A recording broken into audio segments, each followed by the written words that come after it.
Okay. और हमारी class को कंटिन्यू करेंगे। उम्मीद कर रहे हैं आप इंजॉय कर रहे हैं कि हम जो क्लास जिस तरह से सिखा रहे हैं फेस टू फेस नहीं है, लेकिन इंटरनेट पे जितना हम कर सकते हैं हम करेंगे। सो आइए प्रार्थना करें। प्रभु धन्यवाद देते हैं आज के इस दिन के लिए, इस समय के लिए। प्रभु प्रार्थना करते हैं आने वाली क्लास को आप आशीषित कीजिए और जो सिद्धांत आपने यहाँ लिखे हैं उसे हमें सिखाइए। यीशु मसीह के नाम से मांगते हैं, आमेन। आमेन। सो दूसरा सामुएल पहला अध्याय, हमने पहले सामुएल की किताब खत्म किया पिछली क्लास में, और इस पॉइंट पे खत्म किया कि दाऊद किस तरह से जिकलैग में परमेश्वर की इच्छा के बाहर है। परमेश्वर उसको युद्ध करने नहीं देता है। परमेश्वर ने बचाए रखा ताकि दाऊद अपने ही लोगों का हत्या ना करे, इसलिए उसको लड़ने नहीं दिया फिलिस्तीन्स ने। और ये पहले सामुएल 30 में दाऊद के जीवन में एक बदलाव है, उसका टर्निंग पॉइंट जैसे हम कहते हैं। ये टर्निंग पॉइंट है उसके जीवन में। सेकंड सामुएल में चलेंगे, पहले अध्याय में यहाँ पे कहानी बढ़ती है आगे कि अब सॉल और जोनाथन दोनों की मृत्यु हो चुकी है। और वर्ष नंबर 12 में देखिए, दूसरे सामुएल के पहले अध्याय में वर्ष नंबर 12 की वो लोग रोए और उपवास किया शाम तक। सॉल और उसके योनाथन उसके पुत्रों के लिए, उसके पुत्र के और लोगों के लिए, इजराइल के घराने से, क्योंकि वो तलवार से गिर गए। तो यहाँ पे हम देख रहे हैं कि दाऊद सॉल और जोनाथन के लिए रोता है। सॉल उसका दुश्मन है, लेकिन सॉल मर चुका है। और दाऊद ने हमेशा अपने जीवन में बनाए रखा कि सॉल जो है परमेश्वर का अभिषिक्त है। और उसके जीवन में हम देखते हैं कि अब वो दोनों के लिए रो रहा है, सिर्फ एक के लिए नहीं, दोनों के लिए रो रहा है। और अगर आप इस गीतों को देखो, जो गाता है वो वर्ष नंबर 17 से, उसमें आप देखोगे कि कितना प्रेम है दाऊद के जीवन में। क्यों दाऊद को क्यों कहा जाता है परमेश्वर के हृदय के पीछे का मनुष्य? क्योंकि वो करुणा समझ गया था। वो करुणा स्वीकार करना जानता था और करुणा देना जानता था। जो लोग करुणा स्वीकार करना जानते हैं और करुणा देना जानते हैं, वो परमेश्वर के हृदय को समझते हैं। क्योंकि परमेश्वर हमें परखता नहीं है कि हमने क्या किया, कितनी बार हम गिरे, लेकिन कितनी बार गिर के उठे। और परमेश्वर का हृदय क्या है, वो हमारी गलतियों पर ध्यान नहीं देता है, लेकिन गलतियों के बाद हम क्या करते हैं उसमें ज़्यादा दिलचस्पी रखता है परमेश्वर। सो वर्ष नंबर 12 में हम देख रहे हैं कि दाऊद रो रहा है सॉल के लिए। वर्ष नंबर 13 में लिखा है यहाँ पे, दाऊद ने उस युवक से कहा जो उसने कहा था कि कहाँ से है तू? और उसने कहा मैं परदेसी हूँ, अमलेकी हूँ। और यहाँ पे हम देखते हैं कि आगे 14 में दाऊद उससे पूछता है, तो ऐसा क्यों डरा कैसे नहीं कि तूने परमेश्वर के अभिषिक्त के ऊपर हाथ उठाया? सोचिए यहाँ पे दाऊद क्या सोच रहा है। ये व्यक्ति अमलेकी एक खबर लेके आया कि सॉल की मृत्यु हो चुकी है, ये सोचकर कि दाऊद उसको इनाम देगा। और दाऊद उसको एक सवाल पूछ रहा है, तूने परमेश्वर के अभिषिक्त के ऊपर हाथ उठाया, तूने सोचा नहीं इसके बारे में? वर्ष 15 में दाऊद ने एक यंग पुरुष को बुलाया और कहा उसको मार दो, और फिर उसको मार दिया गया। और इसमें हम सिद्धांत क्या है कि अमलेकी ने, जिसने सॉल को मारा, जिसको सॉल ने तलवार दी, वो सॉल ने कहा था उसको मारने के लिए, परमेश्वर की इच्छा नहीं थी। सॉल ने विनती की थी कि मुझे मार दे, लेकिन ये परमेश्वर की इच्छा नहीं। इसलिए दाऊद पूछता, तूने अभिषिक्त, जो परमेश्वर का अभिषिक्त है, उस पर हाथ उठाते हुए 2 बार सोचा नहीं? और दाऊद ने अमलेकेट को मार दिया ना। यहाँ पे एक सिद्धांत देखिए यहाँ पे क्या है। वर्ष नंबर 16 में सॉल को मारा किसने? एक अमलेकाइट ने। क्यों जानते हैं? पहले सामुएल 15 में क्या हुआ था? सॉल ने सारे अमलेकी लोगों को मारा नहीं था, कुछ लोगों को छोड़ दिया था उसने। क्या कहते हुए? सबसे अच्छा परमेश्वर के लिए है। और यहाँ पे हम देखते हैं, क्योंकि सॉल ने परमेश्वर की इच्छा नहीं पूरी की पहले सामुएल 15 में, उसका नतीजा देखिए क्या हुआ। एक अमलेकाइट के हाथ ही सॉल मरा। तो हम कभी भी हमें ये सोचना नहीं चाहिए कि हम परमेश्वर की इच्छा के विरुद्ध चलते रहेंगे। जो चीज़ हम बोएंगे वही चीज़ हम काटेंगे। ये सिंपल सिद्धांत है इसके अंदर। और वर्ष नंबर 19 इसके अंदर देखते हैं कि देखिए किस तरह से दाऊद गीत गा रहे हैं यहाँ पे। है खूबसूरत इज़राइल, तेरी खूबसूरता, तेरी सुंदरता ऊंचे स्थानों पे वध कर दी गई है, शूरवीर गिर गए हैं। ये किसके लिए गा रहा है? सॉल और जोनाथन के लिए।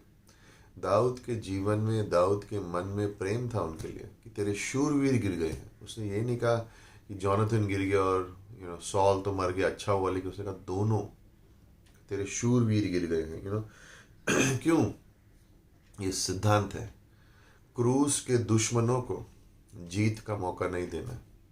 ये एक बिब्लिकल सिद्धांत है कि अगर एक विश्वासी की मृत्यु होती है, और भले ही वो किस तरह से भी चल रहा हो, परमेश्वर का अनुग्रह और करुणा है इसमें। क्योंकि पता है, अब वो जो परमेश्वर के पीछे नहीं चल रहा, जो बैकस्लाइड कर रहा था, अब वो वापस बैकस्लाइड नहीं कर पाएगा। मृत्यु सही चीज, सब चीजों को सही कर देती है। एक विश्वासी के लिए सारी बातों को सही कर देती है। अब सिंपल है, अब सॉल वापस गलती नहीं कर पाएगा। याद है पिछले 2 चैप्टर पहले किस तरह से वो एक चुड़ैल के पास गया, नर्क से सलाह लेने गया कि स्वर्ग के काम को कैसे करना है। नर्क से सलाह ले रहा है कि स्वर्ग के काम को कैसे करना है। ये नहीं चलेगा। लेकिन यहाँ पे देखिए, ये परमेश्वर का हृदय है जो दाऊद दिखा रहा है कि मृत्यु के बाद भी सॉल के बारे में बुराई नहीं कर रहा है, अच्छाई कर रहा है। क्रूस के दुश्मनों को जीत का अवसर नहीं देना है और विजयी रहना है हमें इसके अंदर। क्योंकि दाऊद यहाँ पे परमेश्वर की दृष्टि से देख रहा है, अपनी दृष्टि से नहीं। दाऊद कह रहा है कि इस तरह से परमेश्वर सोच रहा है कि उसके लोग की मृत्यु हुई है। भले ही दाऊद और सॉल के बीच में जो रिलेशन है, उसे कोई फर्क नहीं पड़ता, लेकिन परमेश्वर की दृष्टि में क्या है, शूरवीर गिर गए हैं, उसके लोग गिरे हैं। तो उसके ऊपर हमको ध्यान देना है कि दाऊद यहाँ पे सोच रहा है जिस तरह से परमेश्वर सोचता है। और ये डॉक्ट्रिन का बहुत बड़ा फायदा है कि जब हम डॉक्ट्रिन सीखते हैं तो हम उस तरह से सोचेंगे जिस तरह से परमेश्वर सोचता है। मनुष्य जिस तरह से सोचता है उस तरह से नहीं सोचेंगे। सो हमेशा हमारे जीवन में डॉक्ट्रिन को बहुत महत्व देना है, बहुत इम्पोर्टेंस देनी है, बिकॉज इसकी वजह से हम जिस तरह से जी रहे हैं, जी सकते हैं। और हम जो बैकस्लाइड कर रहे हैं उसको दोष मतलब कंडेम नहीं कर सकते, क्योंकि वो विश्वासी है। जितना हमारा मन चाहे, रोमियो के 8:1 में देयर इज नो कॉन्डमनेशन लिखा है। दंड की आज्ञा नहीं है उसके ऊपर। क्यों? भले ही वो विश्वासी है, भले ही उसने बैकस्लाइड किया, क्योंकि वो विश्वासी है इसलिए उसकी दंड की आज्ञा उस पर नहीं है। दूसरी चीज यहाँ पे जो पहले अध्याय में एकदम क्लियर लगती है कि दाऊद अपनी पदवी के पीछे नहीं है कि कैसे अब मैं राजा बनूं। दाऊद राज्य के लोगों के पीछे है। उसका मन है कि परमेश्वर के राज्य में क्या हो रहा है। वो ये नहीं सोच रहा है चलो सॉल मरा, अब मेरी मौका आया, अब मैं ले लूंगा। नहीं, वो ये सोच रहा है कि परमेश्वर के लोगों को किस तरह से एक बनाया रखे। और ये उसकी बहुत बड़ी खासियत थी। वो राज्य के बारे में ज़्यादा चिंतित है, अपनी पोजीशन, अपनी पदवी के बारे में नहीं। ओके, सो चैप्टर नंबर 2, और यहाँ पे हम देखेंगे कि दाऊद यहाँ पे परमेश्वर से मांगता है और परमेश्वर से पूछता है कि वर्ष नंबर 1 में, दूसरे अध्याय में, कि दाऊद ने आके परमेश्वर से पूछा, क्या मैं यहूदा की शहरों की ओर जाऊं? और परमेश्वर ने कहा जा। और दाऊद ने कहा कहाँ जाऊं? और परमेश्वर ने कहा हिब्रन में जा। सो दाऊद वहाँ गया अपनी 2 पत्नियों के संग, अहीनोम और अबीगेल। और दाऊद अपने लोगों को वहाँ लेके आया अपने घराने के साथ और हिब्रन के शहर में रहा। यहाँ पे देख रहे हैं परमेश्वर ने उसको कहा हिब्रन जा। और यहाँ पे दाऊद का दूसरा अभिषेक होता है। वर्ष नंबर 3 में वहाँ पर आया और उसका अभिषेक हुआ और उसको यहूदा के घराने पे राजा बनाया। ना परमेश्वर की इच्छा नहीं थी कि दाऊद इजराइल का राजा उस समय बने। लाइक हम सोचते हैं ना कभी कभी कि सॉल चला गया, अब दाऊद है तो ऑब्वियसली दाऊद राजा बनेगा। और परमेश्वर कह रहे हैं नहीं, तू जूडा में बना रहे, तू यहूदा में बना रहे, तू वहीं रहे, वहाँ पे तुझे रखना है। एंड 7 साल तक यहूदा में दाऊद बना रहेगा। ये परमेश्वर की इच्छा के अनुसार है, क्योंकि अब दाऊद के घराने में और सॉल के घराने में लड़ाई चल रही होगी। एंड अबनर जो सॉल की सेना का प्रधान है, वो इशबोशेत को, जो सॉल का पुत्र है, उसको राजा बना देता है। और यहाँ पे हम देखते हैं कि 8वीं पंक्ति में अबनेर, नेर का पुत्र, सॉल की सेना का प्रधान, उसने इशबोशेत जो सॉल का पुत्र था और उसको महानाइम में ले आया और उसको गिलियाद में उसके ऊपर राजा बना दिया।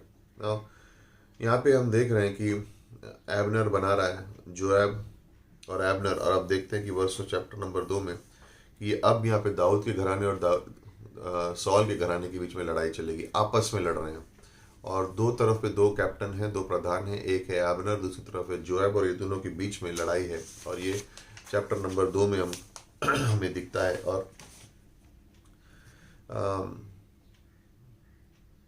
इस लड़ाई में वर्ष नंबर 22 से अगर आप जब पढ़ें, और हम देखेंगे कि दोनों 12-12 लोगों को लेकर लड़ते हैं, एबनर जोएब लड़ते हैं और सब एक दूसरे को मार देते हैं।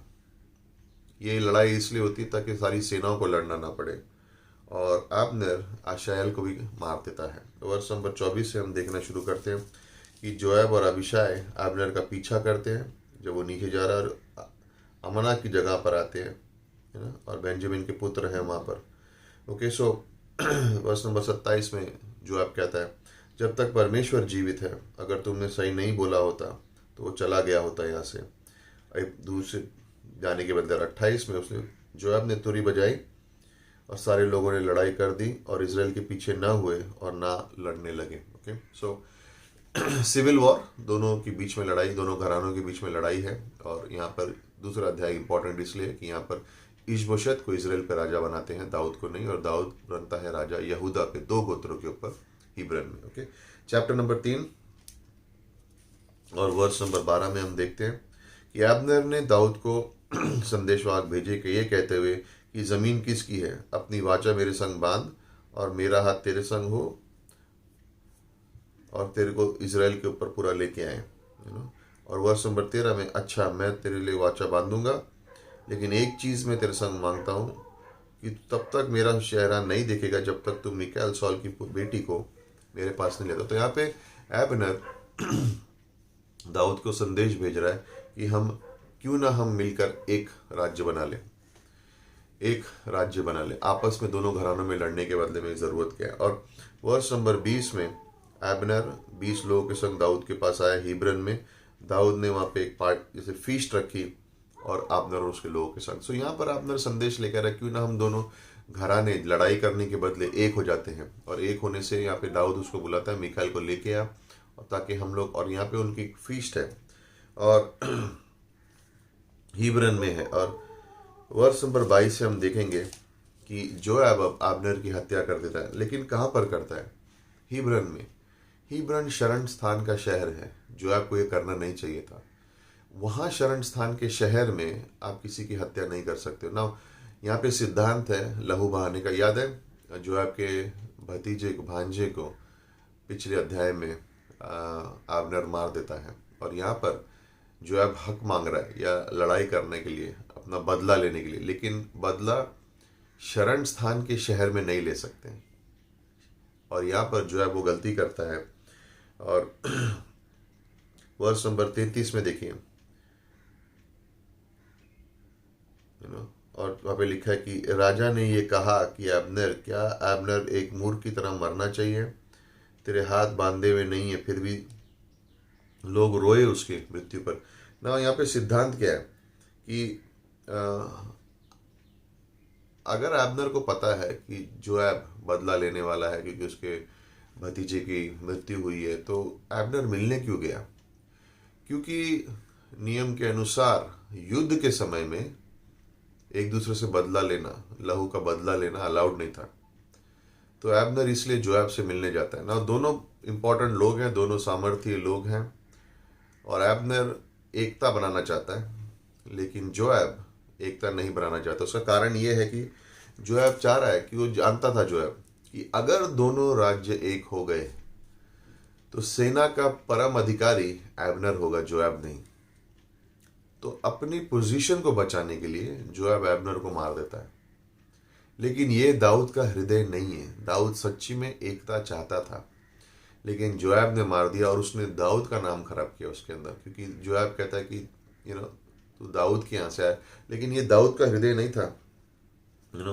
वर्ष नंबर 37 में अगर आप देखेंगे तो सारे लोगों ने मिलकर समझ गए कि उस दिन ये परमेश्वर की इच्छा नहीं थी और राजा की इच्छा नहीं थी कि एबनर नीर के पुत्र को मारा जाए। लोग भी समझ गए ये दाऊद की इच्छा नहीं थी, दाऊद का दिल नहीं था कि अब्नेर मरे, लेकिन जोआब ने इसलिए मारा कि उसने बहाना बनाया कि लहू के बदले लहू, और या ये नियम तोड़ा, दो चीज़ें तोड़ दी कि युद्ध के समय में आप बदला नहीं ले सकते हो किसी की हत्या का, और दूसरा हिब्रन जो शरण स्थान की जगह है वहां पर किसी को मार नहीं सकते।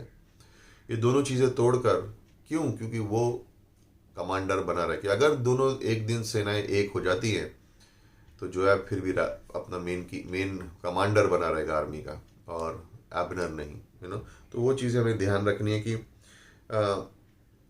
कई बार लोग वो करेंगे जो एक्चुअली परमेश्वर की इच्छा नहीं है। लेकिन यहाँ पर हम दाऊद पे इल्ज़ाम नहीं लगा सकते, क्योंकि ये दाऊद की इच्छा नहीं थी।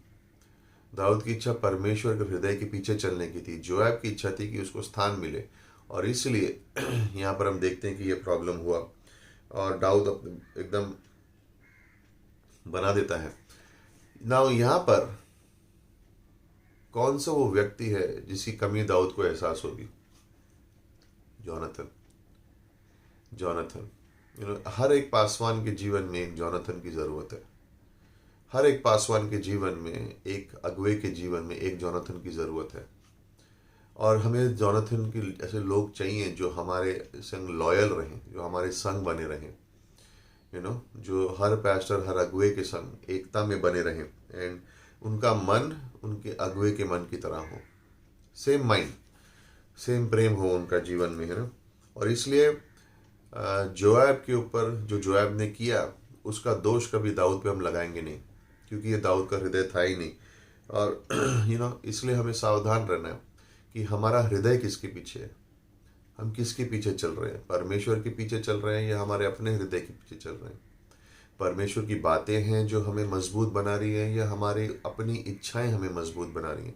ये हमेशा हमें याद रखना है, और ये बातें हमारे लिए बहुत बहुत बहुत इंपॉर्टेंट हैं ना। आपका अगला असाइनमेंट क्या है? अगला असाइनमेंट सिंपल ये है कि आपको एक पेज लेना है और उस पर लिखना है, एक पेज पर, कि परमेश्वर ने कि सॉल ने, एक्चुअली आप इस तरह से लिख सकते हो, सॉल ने अपना राज्य क्यों खोया और परमेश्वर ने दाऊद को राज्य क्यों दिया। ओके, तो ये पहला आपका असाइनमेंट है इस क्लास के लिए, और ये 2 क्लासेस के लिए आप इसके बारे में सोच सकते हैं, लेकिन लिख सकते हैं एक पेज कि परमेश्वर ने सॉल से राज्य क्यों ले लिया और परमेश्वर ने दाऊद को राज्य क्यों दिया, इसके बारे में हम लिख सकते हैं ना। इस चैप्टर में आगे बढ़ने से, चौथे चैप्टर में आगे जाने से पहले एक और चीज देखना बहुत जरूरी है। जब दाऊद अपने शूरवीरों का नाम की लिस्ट बनाता है, उसमें जोआब का नाम नहीं है। जोआब ने बहुत सारे काम किए, लेकिन जब दाऊद अपने शूरवीरों की लिस्ट बनाता है, जोआब का नाम उस लिस्ट में नहीं है। और ये हमारे लिए सोचने की बात है, चौथा अध्याय में चलेंगे, और यहाँ पर ईशबोशेत की मृत्यु के बारे में, ईशबोशेत की मृत्यु के बारे में वर्ष नंबर 8, और यहाँ पे हम देखेंगे कि वो ईशबोशेत के सर को दाऊद के पास हिब्रन में लेके आ गए, और राजा से कहा, ये लो ईशबोशेत का सर, सॉल का पुत्र, तुम्हारा दुश्मन, उसने जिसने तुम्हारे जीवन की खोज की, और परमेश्वर ने उसे बदले में आज तेरे हाथ में दे दिया उसके वंशों में।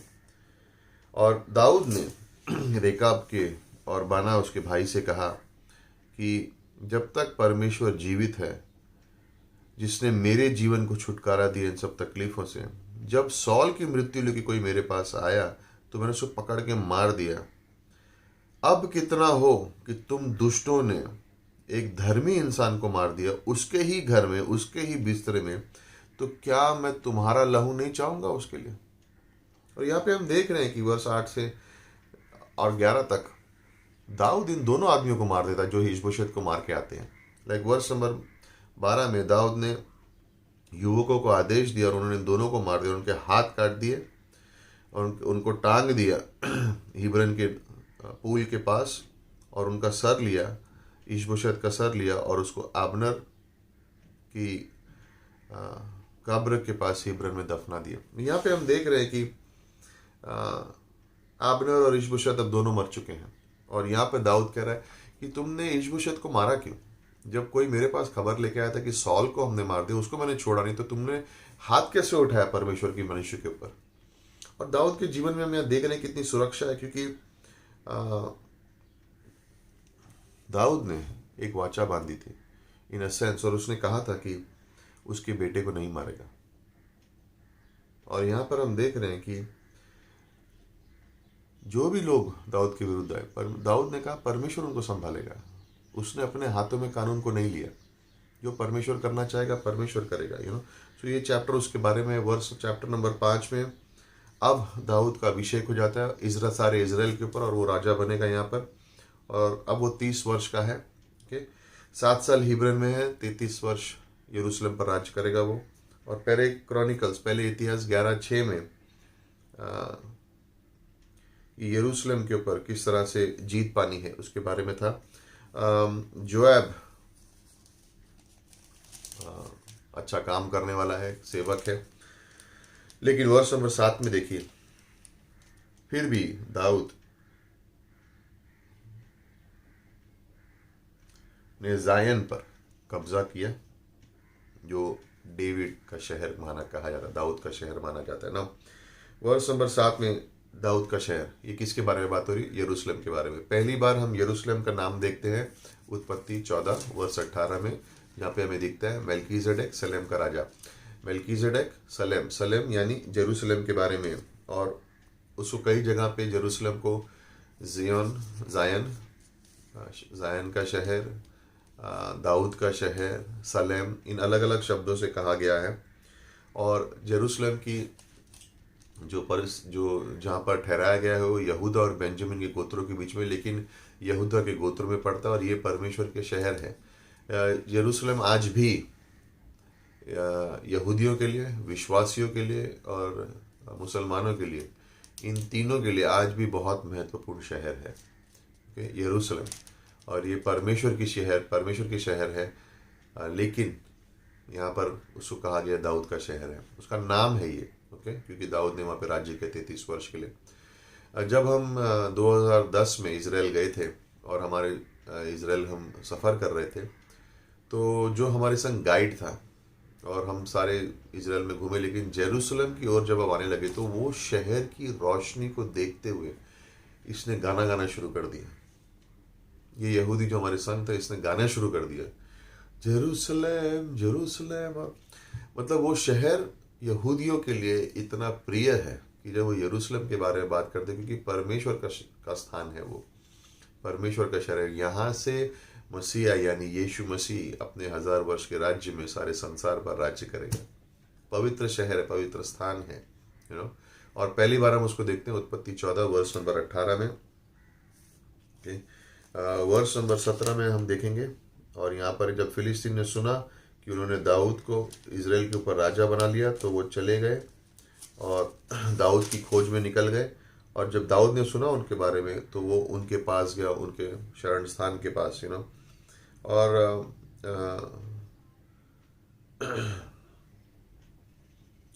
वर्ष नंबर इस 17 में आने से पहले वर्ष नंबर 12 में जब दाऊद को हम देखते हैं कि दाऊद यहाँ पे जान जाता है कि ये परमेश्वर की योजना है कि उसको राजा बनना है। और जिकलैग में उसको लगा होगा कि मैं राजा फिर से कभी नहीं बन पाऊंगा, राजा मैं कभी नहीं बन पाऊंगा इजराइल का, लेकिन यहाँ पर उसको एहसास हो जाता है। वर्ष नंबर 17 में जेरूशलेम के पर जीत पाने से पहले की एक कहानी है ये, और ये पहले इतिहास 11 में आपको साफ रूप से दिखेगा। पहले सैमुएल 23 में फिलिस्तीन्स जो बैतलहम में है, और वर्ष नंबर 22 में इस कहानी में देखते हैं फिलिस्तीन्स आए और रेफाइम की खाई में अपने आप को पहचा दिया। जब दाऊद ने परमेश्वर से पूछा तो परमेश्वर ने कहा कि सीधा उनके पास नहीं जाना, लेकिन गोल घूम के उनके पीछे से जाना और फिर उन बलसम के पेड़ों के सामने से उनके पास आना। तो यहाँ पे परमेश्वर उनको दाऊद को योजना दे रहा है कि किस तरह से जीतना है। और जब वो दाऊद को दिखाता है यहाँ पे कि उस खाई में एक आवाज़ गूंजती थी, और यहाँ पर परमेश्वर दाऊद की मदद कर रहा है कि जब वो लोग दौड़ कर आएंगे तो वो गूंज की वजह से फिलिस्तीन्स को लगा कि बहुत बड़े सेना और बहुत बड़े लोग आ गए, और उसकी वजह से वो लोग डर जाएंगे। और यहाँ पर परमेश्वर यहाँ पर दाऊद को जीत देता है और फिलिस्तीन्स को हराता है। चैप्टर नंबर 6 में परमेश्वर के वाचा का संदूक यरूशलेम वापस आ रहा है, और यहाँ पर वाचा का संदूक वापस आ रहा है। दाऊद 30,000 लोगों को लेके जाता है, और नोब में, गिबियन में 100 वर्ष से वाचा का संदूक वहाँ पड़ा हुआ है। लोग 100 वर्ष से वहाँ पर पड़ा हुआ है। और वर्ष नंबर 3 में देखते हैं कि उन्होंने वाचा के संदूक को एक नई गाड़ी में डाला ताकि उसे अबीनादाब, जो जिसका घर पहाड़ पर था, और उजा अबीद अबीनादाब के पुत्र उस नई काट को लेकर आगे बढ़ रहे थे ना। यहाँ पे हम देख रहे हैं कि परमेश्वर की वाचा का संदूक उस गाड़ी पर क्यों है। और प्रॉब्लम यह है कि इन लोगों को वचन सिखाया नहीं गया है। इनको नहीं पता कि लेवियों के कंधे पर आना है। तो ये डॉक्ट्रिन जानते नहीं है, ये परमेश्वर के वचन को जानते नहीं है, इसलिए ये लोग उसको गाड़ी पर लेके आ रहे हैं जिस तरह से फिलिस्तीन ले गए थे। तो संसार के तरीके कॉपी कर रहे हैं परमेश्वर को प्रसन्न करने के लिए। और संसार के तरीके जब हम कॉपी करते हैं परमेश्वर को प्रसन्न करने के लिए, परमेश्वर उनसे प्रसन्न नहीं होता। और यहाँ पे आप देखेंगे कि संसार के तरीकों की नकल नहीं करनी है हमें। पहले इतिहास 15:1-3 और फिर 12 और 13 में इसके बारे में है कि संसार के तरीके नहीं करने। आप पहले इतिहास 15 में जब आप पढ़ोगे तो आप देखोगे कि दाऊद ने जाकर वापिस बाइबल पढ़ी, इन सेंस जो डॉक्ट्रिन है, जो वाचा है, उसको लिखा। और फिर जब निर्गमन 35 पढ़ा तो उसको समझ में आया कि ये जो कार्य है ये लेवियों के कंधे पे करना है, अपने कंधे पे नहीं। याद है उज़ैया उसको छूता है वाचा के संदूक और उसी समय में मर जाता है। दाऊद नाराज हो जाता है, सब अपने घर चले जाते हैं। 3 महीने तक ये प्रॉब्लम चल रही है। दाऊद वचनों में वापस गया और वहाँ पे जाके उसने सीखा कि कि सही तरीका है कि लेवियों के कंधे पे आना चाहिए, इसको लेवियों के कंधे पे आना है। और इस तरह से यहाँ देखते हैं कि जो वाचा का संदूक है उसका प्रतीक क्या है, परमेश्वर की उपस्थिति। तो परमेश्वर की उपस्थिति को किस तरह से छुआ जाता है? परमेश्वर की उपस्थिति को जब तक लहू ना छिड़का जाए। बिना लहू छिड़के उजा ने सोचा कि मैं परमेश्वर की वाचा की उपस्थिति को ठीक कर सकूं। देखिए, जब वाचा का संदूक डैगोन के मंदिर में डाला गया, कितने यहूदी थे वहां पे संभालने के लिए परमेश्वर के वाचा के संदूक को? कोई भी नहीं। लेकिन डैगोन बार बार गिरता रहा, मुंह टूटता गया, ये होता गया। परमेश्वर अपने आप की रक्षा कर सकता है, अपने कार्य की रक्षा कर सकता है। परमेश्वर को संभालने की जरूरत नहीं, परमेश्वर हमें संभालता है। हमें परमेश्वर को संभालने की जरूरत नहीं है। ऊजा गया परमेश्वर को संभालने के लिए। परमेश्वर की उपस्थिति में किस तरह से जा रहे थे? बिना लहू छिड़के नहीं जा सकते हो। लेकिन उजा ने जाके उस वाचा के संदूक को छुआ, इसलिए उसकी तुरंत मृत्यु हो गई। संसार को कॉपी कर रहे थे, लहू नहीं छिड़का गया था, डॉक्ट्रिन नहीं जानते थे, परमेश्वर ने उसका नतीजा भी दिखा दिया। दाऊद वापस जाके वचनों को पढ़ता है और जब उसके अंदर जब ध्यान देता है कि परमेश्वर अपने काम को खुद संभाल सकता है। हमको ऐसा कभी नहीं सोचना चाहिए कि परमेश्वर अपने काम को नहीं संभाल सकता। परमेश्वर अपने काम को संभाल सकता है। फिलिस्तीनियों के घरों में जब डैगोन के यहाँ रखा तो किसी की मदद की जरूरत नहीं पड़ी। हम परमेश्वर की मदद नहीं कर रहे, परमेश्वर हमारी मदद कर रहा है। लाइक कई बार हम सोचते हैं मैं ये करूँगा तो परमेश्वर के राज्य में उसकी मदद हो जाएगी। सॉरी, परमेश्वर हमारी मदद करता है, हम परमेश्वर की मदद नहीं कर सकते। जो भी हम हैं उसके अनुग्रह की वजह से हैं। सो ये कभी मत सोचना, और ये कभी हमें नहीं सोचना चाहिए कि मैं कुछ कर लूँगा परमेश्वर के लिए तो उसका राज्य आगे बढ़ेगा। नहीं, आज मैं हूँ, कल हम नहीं हैं, तो परमेश्वर का कार्य चलता रहेगा। 2000 वर्ष से कलीसिया चल रहा है। महान महान योद्धा आए, महान महान योद्धा परमेश्वर के चले गए, लेकिन परमेश्वर का काम बढ़ता गया। ओके, सो परमेश्वर अपने काम को संभाल सकता है। कभी भी क्या होता है ना कि कई बार हम लोग सेवकाई कार्य करके हम सोचते कि मैंने बहुत कर लिया, मैं नहीं होता तो कुछ नहीं, परमेश्वर अभी भी है। ये काम परमेश्वर का काम है, परमेश्वर अपने काम को करना जानता है। और यहाँ पे ये सिद्धांत दाऊद के लोग सीखेंगे। वर्ष नंबर 8 में दाऊद नाराज हो जाता है, सवाल पूछता है, और पहले इतिहास 15 में उसका एक्चुअली आंसर है। वर्ष नंबर 9 में दाऊद ने परमेश्वर के पास नज़दीक आया तो परमेश्वर की वाचा का संदूक मेरे पास, परमेश्वर मेरे पास कैसे लेके आएगा? पहले इतिहास 15 में उसका जवाब है, पहले इतिहास 16 में। और देखते हैं कि दाऊद ने वापिस जाके वचनों को पढ़ा। और वर्ष नंबर 14 में हम देखते हैं यहाँ पे कि दाऊद ने नाचा परमेश्वर के सामने अपने पूरे मन से, और उस वक्त वो ईफोर्ड पहने हुआ था। उस वक्त दाऊद ने क्या किया? दाऊद ने उस वक्त अपने राजा के वस्त्र निकाल के एक याजक के वस्त्र पहन लिए। ओके, दाऊद ने उस तरह से किया। और आप देखेंगे वर्ष नंबर 13 में दाऊद ने बलिदान भी चढ़ाया ना। लोग बोलते हैं कि दाऊद ने बलिदान चढ़ाया, कुछ नहीं किया, सॉल ने बलिदान चढ़ाया तो उससे राज्य ले लिया गया। सॉल के समय में सैमुअल जिंदा था, जो याजक भी था। दाऊद के समय में कोई नहीं है, और दाऊद यहाँ पे मेल बलि चढ़ा रहा है, बर्ंट ऑफरिंग नहीं चढ़ा रहा है, शांति की ऑफरिंग चढ़ा रहा है। ध्यान, फर्क है दोनों के अंदर। ओके, सो उसमें हम देखते हैं कि ईफॉड जो है वो सिर्फ याजक पहनते थे उसके कार्य के लिए। और मीकाल को हम देखते हैं और वो दाऊद को धिक्कार रही है, ये सब क्या कर रहा है, तुमको शर्म आनी चाहिए। मीकाल का प्रॉब्लम क्या है? वो दाऊद के जीवन में जो अभिषेक है उसको पहचान नहीं सकती है, उसको पहचान नहीं पा रही है, और इसलिए उस पर दोष लगा रही है। लेकिन दाऊद का हृदय क्या है? परमेश्वर की उपस्थिति यरूशलेम में वापस आ रही है। वो उस मन पे है वो। और मीकाल क्या सोच रही है? देखो अपने आप में।